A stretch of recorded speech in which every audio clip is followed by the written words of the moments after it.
Et si je te disais que les marchés suivent une logique vieille de plusieurs siècles? Une logique qui ne vient ni des banques modernes, ni des algorithmes que tout le monde imagine, mais d'une simple suite mathématique découverte il y a déjà plusieurs siècles de cela. Une suite qu'on retrouve partout autour de nous, dans la nature, dans la forme des coquillages, dans la croissance des plantes, dans certaines proportions du corps humain et d'une manière assez surprenante dans les mouvements du marché. Aujourd'hui, on va parler de Fibonacci, mais pas juste en surface, pas juste pour tracer quelques lignes sur un graphique sans vraiment comprendre. Ce qu'on va faire, c'est aller plus loin, comprendre pourquoi cet outil est utilisé et surtout comment certains traders s'en servent pour prendre des décisions beaucoup plus précises et enfin, comment il m'aide à générer des centaines de milliers d'euros sur les marchés financiers chaque année. Quand tu débutes en trading, tu as souvent cette impression que le marché est totalement aléatoire. Tu ne comprends rien. Ça monte, ça descend sans réelle logique et que c'est presque impossible d'anticiper quoi que ce soit. Mais la réalité, c'est qu'il existe des zones où le prix a tendance à réagir encore et encore. Des zones où les traders entrent et prennent leur profit. Et aujourd'hui, je vais te dévoiler un de leurs secrets. Alors, attention, ce n'est pas magique, c'est pas un bouton secret qui va te dire quand acheter ou vendre, mais bien utilisé avec de la logique, ça peut vraiment t'aider à structurer ton analyse et à surtout améliorer tes points d'entrée. Dans cette vidéo, je vais t'expliquer tout ça simplement, étape par étape, sans te perdre avec des concepts compliqués. L'objectif, c'est que tu comprennes réellement ce que tu fais et que tu puisses enfin à utiliser Fibonacci de manière concrète dans ton trading. Et surtout, on va parler d'une zone que beaucoup de traders expérimentés utilisent, mais que peu de débutants comprennent vraiment. Une zone intéressante qu'on évoquera plus tard, OTE, pour Optimal Trade Entry. C'est une zone où le marché revient très souvent avant de repartir. Une zone qui peut t'aider à avoir de meilleurs points d'entrée, un meilleur contrôle du risque et potentiellement un meilleur risque-reward. Risque-récompense. Reste bien jusqu'à la fin de cette vidéo, mais en plein écran, tu ne verras plus Fibonacci comme un simple outil avec des lignes sur un graphique, mais comme une vraie manière de comprendre les corrections du marché et d'anticiper certains mouvements avec beaucoup plus de précision. Tout commence avec un homme, Leonardo Fibonacci, un mathématicien italien du XIIIe siècle. Mais pour vraiment comprendre l'importance de ce qu'il a découvert, il faut revenir à son époque. On est dans un monde complètement différent du nôtre. À ce moment-là, en Europe, on utilise encore les chiffres romains, des chiffres peu pratiques, peu intuitifs et surtout très limités pour faire des calculs complexes. Imaginez faire des multiplications ou des calculs commerciaux avec ce système. C'était plutôt lent et vraiment prise de tête. Cela freinait énormément le développement du commerce. Pendant ce temps, dans d'autres régions du monde, notamment en Inde et dans le monde arabe, des systèmes beaucoup plus avancés existaient déjà. Le système décimal. Les chiffres que l'on utilise aujourd'hui étaient déjà en place. Fibonacci, lui, a eu cette chance que peu de gens avaient à l'époque, celle de voyager. Son père était marchand et il l'a accompagné très jeune en Afrique du Nord. Et c'est là que tout bascule. Il découvre une autre manière de penser les mathématiques, une manière plus fluide et plus logique. Et cela va littéralement changer sa vision du monde, à tel point qu'en revenant en Europe, il décide de partager ce savoir en écrivant un livre, le Liber Abaci, qui va introduire ces chiffres et ces méthodes en Europe. À l'époque, c'est une révolution silencieuse qui va transformer le commerce, la finance et même la manière dont on pense les nombres. Mais ce qui va vraiment marquer l'histoire, c'est une idée encore plus simple, un problème presque anodin. Fibonacci se pose une question. Combien de couples de lapins peut-on obtenir au fil des mois en partant d'un seul couple, si chaque couple se reproduit selon une règle bien précise? En essayant de résoudre ce problème, il tombe sur une suite de nombres très particulière. 0, 1, 1, 2, 3, 5, 8, 13 et ainsi de suite, où chaque nombre est simplement la somme des deux précédents. C'est simple, vraiment très très simple, mais c'est justement cette simplicité qui est troublante. Parce que des siècles plus tard, on commence à remarquer quelque chose d'étrange. Cette suite ne reste pas enfermée dans un livre de mathématiques. Elle apparaît ailleurs, notamment dans la nature. Si tu observes un tournesol et la disposition de ses graines, tu peux voir des spirales. Et en les comptant, tu tombes souvent sur des nombres de Fibonacci. La même chose se produit avec les pommes de pin. Les coquillages suivent souvent une spirale très particulière, appelée spirale de Fibonacci, qui n'est pas seulement esthétique, mais aussi extrêmement efficace. Et cela permet une croissance optimale et un équilibre naturel. Ce qui est encore plus fascinant, c'est que cette logique se retrouve aussi en nous. dans le corps humain. Certaines proportions du visage, la structure de la main ou même la disposition des phalanges dans les doigts suivent des rapports proches du nombre d'or, comme si le corps humain lui-même respectait une forme d'équilibre mathématique. Cette logique se retrouve également dans l'art et dans l'architecture, où certains créateurs ont volontairement utilisé ces proportions pour créer des œuvres visuellement harmonieuses, comme si l'œil humain était naturellement attiré par ces formes. Donc maintenant, à ce stade, une question se pose naturellement. Pourquoi cette suite revient-elle dans des domaines aussi différents? Qu'il s'agisse d'un coquillage, d'une plante ou du corps humain, est-ce une simple coïncidence ou existe-t-il une structure plus profonde derrière tout cela? Et c'est là que les choses deviennent encore plus intéressantes. Bien plus tard, certains ont commencé à observer que ces mêmes proportions semblaient apparaître dans un environnement où on ne les attendait pas du tout, les marchés financiers. Un environnement qui, à première vue, n'a rien de naturel, puisqu'il est composé d'émotions humaines, de décisions, de peur et de cupidité. Pourtant, malgré ce chaos apparent, certains mouvements de prix semblent respecter à la perfection ces proportions. Cela amène aussi alors à une autre question: est-ce que le marché suit réellement une logique mathématique, ou est-ce que ce sont les comportements humains qui, inconsciemment, reproduisent ces schémas? Car au final, le marché n'est rien d'autre que des personnes qui achètent, qui vendent et qui réagissent sous pression. Et il est possible que ces réactions ne soient pas totalement aléatoires, mais qu'elles suivent des cycles et des comportements répétitifs. C'est exactement pour cela que Fibonacci est utilisé en trading aujourd'hui, non pas comme une formule magique, mais comme un outil pour essayer de comprendre les mouvements du marché, ses corrections et où les zones pourraient réagir. Ce sont des zones où certains prennent leur profit, où d'autres entrent en position, et où le marché respire avant de repartir. Plus tu comprends cela, plus tu commences à voir le marché différemment, en passant d'une vision aléatoire à une lecture beaucoup plus structurée. Et c'est exactement ce qu'on va voir maintenant. Avec cette suite, on ne s'arrête pas simplement à des nombres, on obtient surtout des ratios, c'est-à-dire des proportions qui reviennent encore et encore. Et c'est là que les choses deviennent extrêmement intéressantes, parce qu'on passe d'une simple suite logique mathématique à une manière de comprendre des mouvements, des équilibres, des cycles. Le plus connu de ces ratios, c'est 1.618, qu'on appelle le nombre d'or. Depuis des siècles, ce nombre fascine, on le retrouve dans l'architecture, dans certaines œuvres d'art, dans des constructions considérées comme parfaites. Mais en trading, on ne va pas directement utiliser 1.618 dans sa forme brute. Ce qui nous intéresse, ce sont les ratios dérivés de cette suite, notamment 0.382, 0.5, 0.618 et 0.786. Ces niveaux représentent des proportions de retracement, c'est-à-dire des zones où le marché peut corriger avant de repartir. Et pour quelqu'un qui débute, ça peut sembler un peu abstrait. Pourquoi 0.382 et pas 0.4? Pourquoi 0.618 et pourquoi pas 0.6? La réponse, c'est que ces niveaux viennent directement des relations entre les nombres de la suite de Fibonacci, et qu'on les retrouve naturellement dans beaucoup de systèmes où il y a des phases d'extension et de retracement. Pour comprendre ça, il faut se mettre dans la peau des gens à l'époque, mais aussi dans celle des traders aujourd'hui. À l'époque, les mathématiciens cherchaient à comprendre le monde, à trouver des structures derrière des phénomènes qui semblaient chaotiques. Aujourd'hui, en trading, on fait exactement la même chose. On regarde un graphique, on voit des mouvements de prix qui montent, qui descendent, parfois très rapidement, et on se demande des fois, est-ce qu'il y a une logique derrière tout ça? Et c'est là que Fibonacci entre en jeu, parce que le marché ne bouge jamais en ligne droite, il avance. Il corrige, puis il repart. Et ce cycle, il est constant. Regardez votre graphique, par exemple sur le gold, vous n'allez jamais voir un gold qui explose comme ça en ligne droite. Il y a tout le temps des retracements, que ça soit en grosse ou en petite unité de temps. Et ces corrections ne sont pas totalement aléatoires. Elles ont souvent tendance à revenir sur des proportions similaires. Par exemple, après une forte hausse,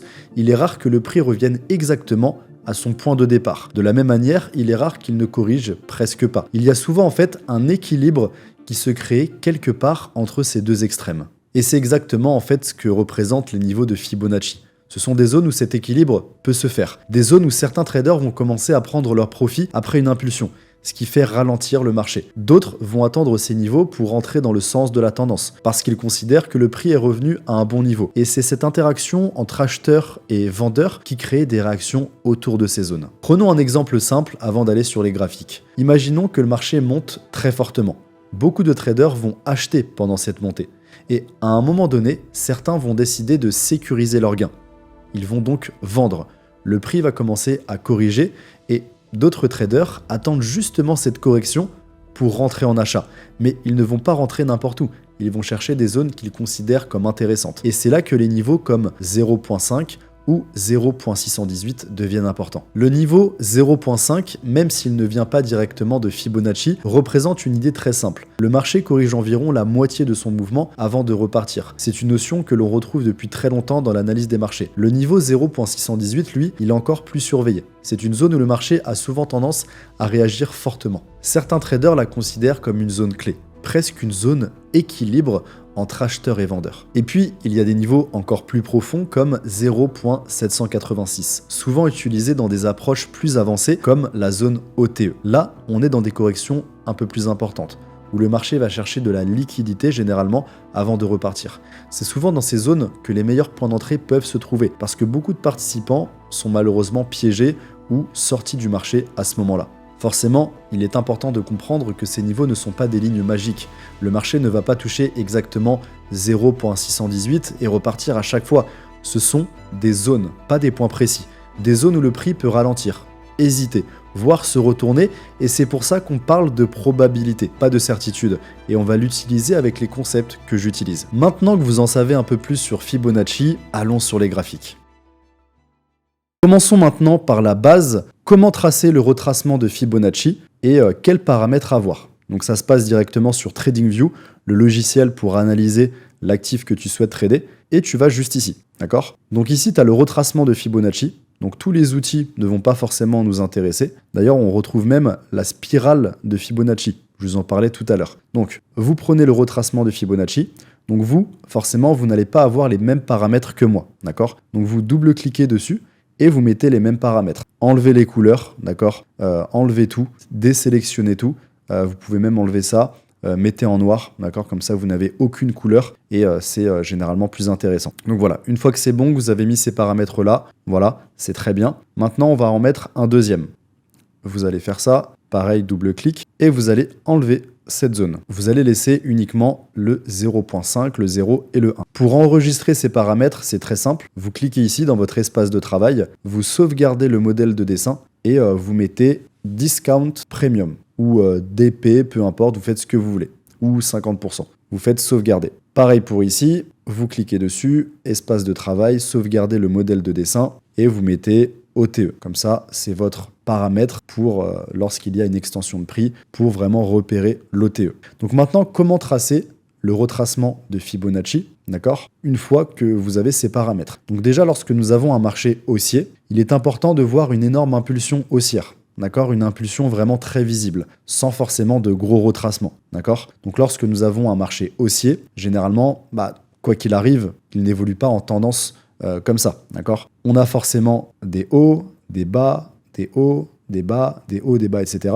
Et moi, ce que je vais vous demander, c'est d'attendre un retracement ou tout simplement un point bas qui nous fait une énorme impulsion haussière et un début de retracement. Une fois que vous avez ce petit début de retracement, vous pouvez tout simplement aller directement ici, retracement de Fibonacci, prendre le point bas jusqu'au point haut, d'accord? En plus là, du coup, j'ai mon paramètre OTE, d'accord? Donc ici, à ce niveau-là, j'ai très bien tracé mon retracement de Fibonacci. Ce que je vais faire maintenant, ce que je vais faire, c'est attendre jusqu'à l'OTE. Donc l'OTE, elle se trouve où? Elle se trouve tout simplement ici, entre les 0.618 et 0.686. Moi, j'ai un petit paramètre aussi OTE, d'accord, comme ça, ça me permet, dès qu'on a un petit début de retracement, ok, de supprimer ça pour éviter que mon graphique soit surchargé. Comme ça, je sais où est ma zone OTE, et tant qu'on ne casse pas ce point haut, ma zone OTE reste toujours valide. Qu'est-ce que l'OTE maintenant et comment on la repère?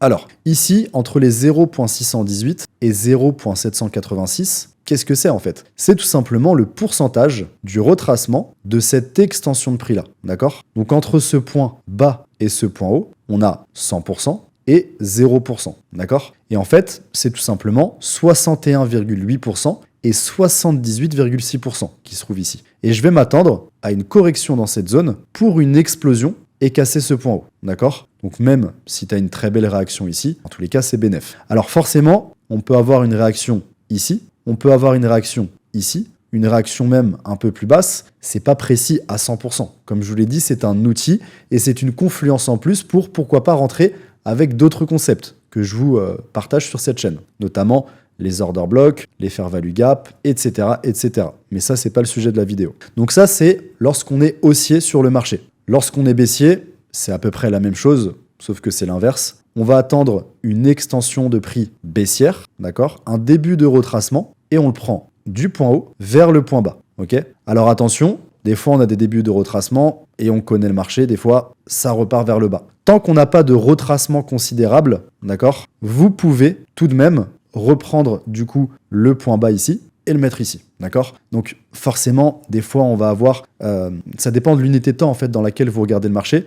Des fois on va avoir une belle ligne droite en 15 minutes et des fois, quand tu vas dézoomer, en 3 minutes par exemple, et ben tu vas voir ça. Une petite hausse, ça va descendre, une petite hausse. Tant qu'en 15 minutes, en 10 minutes, en 30 minutes, en 1 heure, en 5 minutes, tu repères une chute qui est visible, d'accord. Si tu sais que c'est une chute, que c'est une belle extension de prix, tu peux tracer ton retracement de Fibonacci, d'accord. Donc une fois que c'est bon, pareil, tu vas attendre un retour dans la zone OTE et l'objectif va être de potentiellement se positionner ici. Donc c'est pareil, le même niveau de retracement, sauf que c'est à la baisse. Et notre objectif va être de se positionner pour venir chercher des plus bas, d'accord. Donc maintenant, comment se positionner? Notre objectif va être de rentrer en position, d'accord. Donc lorsqu'on est baissier, notre objectif forcément, ça va être de vendre. Et il y a 2 solutions pour placer son trade. Donc ici, je vous ai mis le stop loss au-dessus des 0,786 et le TP au 0%, puisque c'est l'objectif. Notre objectif est de refaire un break of structure, d'accord? Puisqu'en tendance baissière, on a des break of structure par le bas. Donc naturellement, lorsqu'on vend,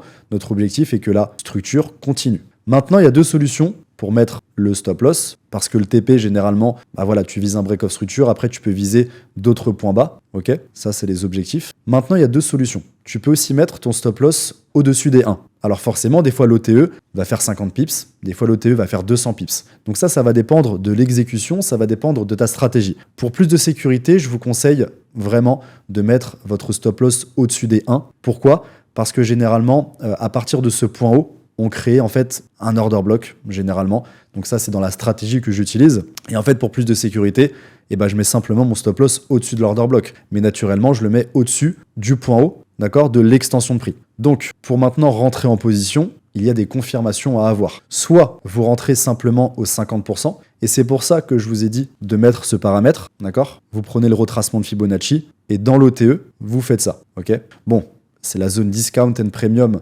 de l'OTE, et on va rentrer au 50%. Mais en fait, je voulais vous expliquer que entre ce point haut et ce point bas, d'accord, on a les 50%. On a les 50% qui sont une zone aussi très pertinente et très intéressante. Lorsque nous sommes baissiers sur le marché, je ne vais en aucun cas te conseiller de vendre dans la zone qui est premium, d'accord. Le prix, entre guillemets, n'est pas intéressant. Mais je vais plutôt te conseiller de vendre dans la zone discount, dans la zone où forcément on va avoir un meilleur prix d'entrée, on va avoir un meilleur risk-reward et surtout où on va avoir le stop loss le plus optimisé. Parce que si tu rentres ici, dans la zone premium, en fait ton stop loss c'est un peu compliqué de le mettre, d'accord? Donc privilégiez les entrées en position au minimum dans la zone discount et au mieux, vous entrez en position tout simplement dans l'OTE, d'accord? Donc la zone qui se trouve entre les 786 et 618. Cette zone, elle est vraiment super intéressante et super puissante parce que la majorité des gens n'aiment pas attendre. Les gens sont impatients. Et quand le marché commence à corriger, les débutants, ils rentrent trop tôt. À 0,382, ça se trouve à peu près ici, à 0,5 ou même un peu avant. En fait, ils ont peur de rater le mouvement baissier. Et c'est généralement là qu'ils se précipitent et du coup, ils se font piéger par le marché. C'est pour ça que je vous recommande de rentrer au minimum au-dessus des 50%, mais au mieux, privilégiez s'il vous plaît la zone OTE. Vous allez voir qu'on va avoir de très beaux mouvements dans ces zones. Il y a aussi quelque chose de très important à comprendre, c'est que la zone OTE, c'est pas forcément une garantie, d'accord? C'est pas ici forcément que le marché va repartir. Peut-être que sur ce point haut, il y a de la liquidité, mais ça, c'est à toi de bien l'utiliser selon les concepts que tu utilises, d'accord? Donc en fait, quand le marché intègre cette zone OTE, il y a 2 types de traders. Donc les débutants rentrent dès que le prix touche, d'accord, sans aucune confirmation, et les traders expérimentés, ils attendent. Ils observent, ils veulent voir une petite réaction. Juste une petite réaction en fait qui ajoute de la confluence avec les concepts qu'ils utilisent. Ça peut être un ralentissement, d'accord, une petite accumulation dans la zone OTE. Ça peut être une petite mèche, une petite réaction. Et en fait, il y a plusieurs possibilités pour rentrer en position. Je vais vous expliquer ça. Donc ici, un petit exemple très rapide sur comment tracer le retracement de Fibonacci. C'est de la grosse unité de temps, hein, ça reste de la 1 heure. Mais ici, tu vois, on a une énorme tendance baissière et on voit que le marché, entre ce point haut et ce point bas, a réagi pile dans l'OTE. D'accord? Donc comment je l'ai tracé? Ici, on a eu un petit retracement, ok? On a eu une énorme extension de prix et j'ai tout simplement pris le retracement de Fibonacci entre ce point haut et ce point bas. Donc moi, je prends tout, d'accord? Je prends les mèches. Si jamais on avait clôturé avec un corps, eh ben, j'aurais pris le corps. Je prends absolument tout sur le marché. Donc pareil ici, d'accord? Comme je vous ai dit tout à l'heure, on a des petits retracements, mais ils ne sont pas très significatifs par rapport à cette chute. D'accord? Si on regarde même en plus grosse unité de temps, on va vraiment prendre ce point haut, ok, jusqu'à ce point bas. Et on a une réaction où?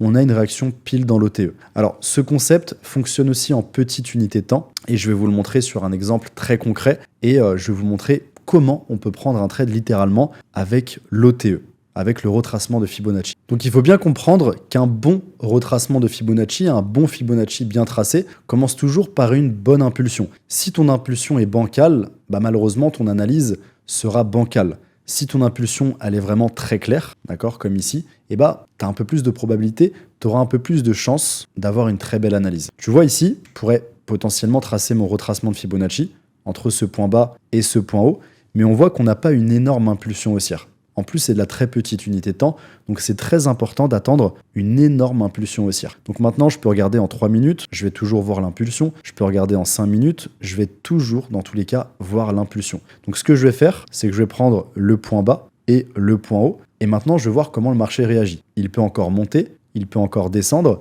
mais en tout cas, je peux varier mon retracement, je peux le bouger, d'accord? Si l'extension continue, je peux déplacer mon retracement, il n'y a aucun problème. Ok, donc pour l'instant, l'extension, elle est juste ici.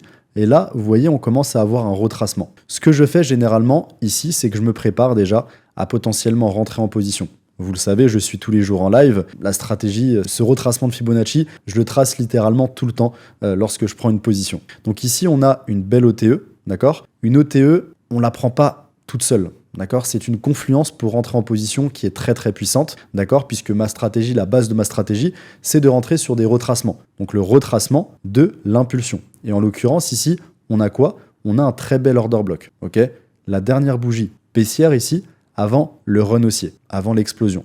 On a en plus de ça de beaux break of structure, donc de belles cassures de structure, hein, sans parler de BOS, parce qu'on ressort d'une petite structure baissière. Okay, on a de belles cassures de structure, en plus de ça, avec le corps. Donc maintenant, ce que je peux faire, c'est attendre ce niveau, peut-être me préparer à rentrer en position, soit dans l'order block, soit dans l'OTE, okay, et j'attends tout simplement une petite réaction. Donc, comment rentrer en position? Il y a plusieurs possibilités, comme je vous l'ai dit tout à l'heure. Donc déjà, mon take profit, je peux le mettre ici. Ça pourrait me permettre d'obtenir une belle variation de prix de 260 pips sur le gold, ou je peux peut-être viser ce niveau-là. À voir. Par rapport au stop loss, comme je vous l'ai dit, il y a plusieurs façons de le mettre. Soit je le mets en dessous de l'OTE, soit je le mets en dessous des 1. Donc ça fait un stop loss qui est quand même assez large. Après, ça me fait un risk-reward plutôt correct, 1,64. Là, en l'occurrence, ce qui peut être intéressant, c'est de le mettre en dessous de l'OTE. Ça me permettrait d'aller chercher 3 de risk-reward. Donc mon stop loss placé en dessous de l'OTE à 68. Et maintenant, l'exécution, qu'est-ce qu'on fait?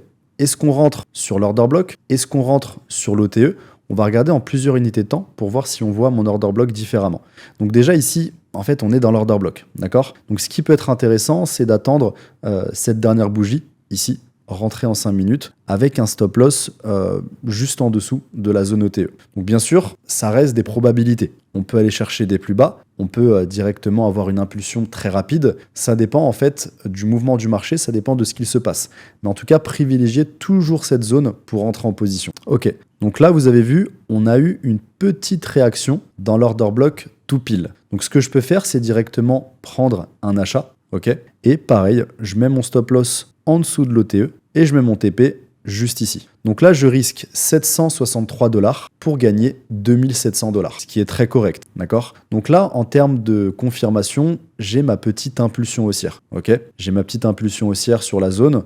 Donc là, j'ai pu rentrer ici, là, à 76, et j'ai mon stop loss juste ici. Je pourrais même la déplacer, voilà, à 68,5. Ce qui me donne un risque-reward ici de 3,66. Je peux aussi, comme je vous l'ai dit, viser ce point haut. Ça dépend forcément de vos objectifs. Ça sert à rien d'aller chercher non plus trop loin. Ok, un très beau trade comme ça fait une journée et vraiment ça suffit. Ok, donc maintenant on va attendre de voir si on a une réaction et on a une super belle réaction très rapide. Hein. Et voilà, on a fait un TP. Donc on a fait un TP, vous avez peut-être l'impression que c'est de la réussite, que c'est de la chance et que cette vidéo a été préparée. Alors oui, cette vidéo a été préparée, ce trade a été préparé, mais en fait, ce qui est fou, c'est que je l'ai pris en direct, d'accord? Ça veut dire que je ne peux pas tricher. Cette zone, ok, ça c'est du replay, c'est des choses qui ont déjà été passées, hein, c'était le 25 février, mais ce trade-là et ce genre de trade, je le prends littéralement tous les jours, d'accord? Je suis en live devant des dizaines de milliers de personnes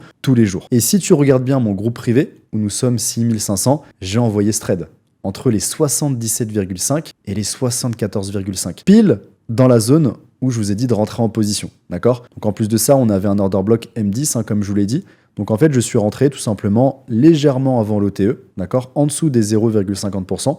J'ai mis mon stop loss juste en dessous de l'OTE et ça m'a permis de générer des milliers d'euros. Ce qui est bien quand je prends une position dans le groupe privé, c'est que je vous donne plein de conseils. Je l'ai repris à un meilleur PE à 73,2 pour un petit stop loss. Là, j'avais un stop loss à 32 pips pour un très beau take profit à 80 pips, à 130 pips et à 240 pips. Ce trade m'a permis de générer 13 000 euros en totale transparence devant 5600 membres. Donc ce qui est intéressant ici, dans le message que je vais vous faire partager, c'est que cette zone, elle est vraiment super intéressante et exploitable absolument tout le temps. En petite unité de temps comme en grosse unité de temps. C'est pas de la magie, d'accord? Il faut bien s'en servir et c'est pour ça qu'avec les concepts que j'utilise, c'est exceptionnel, d'accord? Et le trade que j'ai partagé dans le groupe privé, je l'en partage absolument tous les jours. Vous avez juste à rejoindre le premier lien en description. Comme ça, vous allez pouvoir rejoindre la communauté. D'ailleurs, on est plus de 60 000 à l'intérieur de la communauté. Et je vous remercie de me suivre chaque jour et de me soutenir aussi chaque jour en live. Maintenant, la vraie question, c'est pourquoi ça fonctionne en trading? La réponse est beaucoup plus simple que ce que la plupart des gens imaginent. Ce n'est pas magique, comme je vous l'ai dit, ce n'est pas une loi non plus universelle, c'est psychologique. Le marché, au fond, n'est rien d'autre qu'un reflet du comportement humain.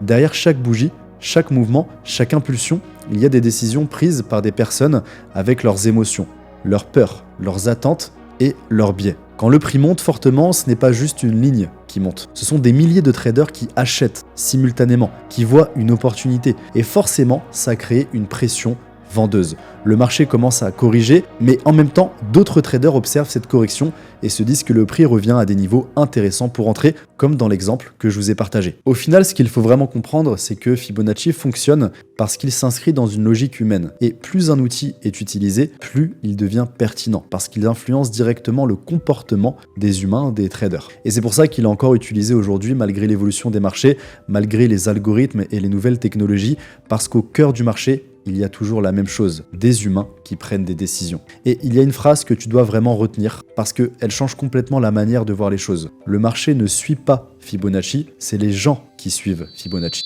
J'espère que tu as réalisé que Fibonacci n'était pas juste un outil, juste un nom ou juste une suite sans fin. C'est une vision beaucoup plus profonde du marché. Donc maintenant, dis-moi en commentaire si tu comptes utiliser Fibonacci grâce à cette vidéo. N'hésite pas à revenir en commentaire pour partager ton expérience. Si tu veux progresser, comprendre vraiment le marché et devenir autonome, pense à t'abonner. C'était Inter, on se dit à la prochaine.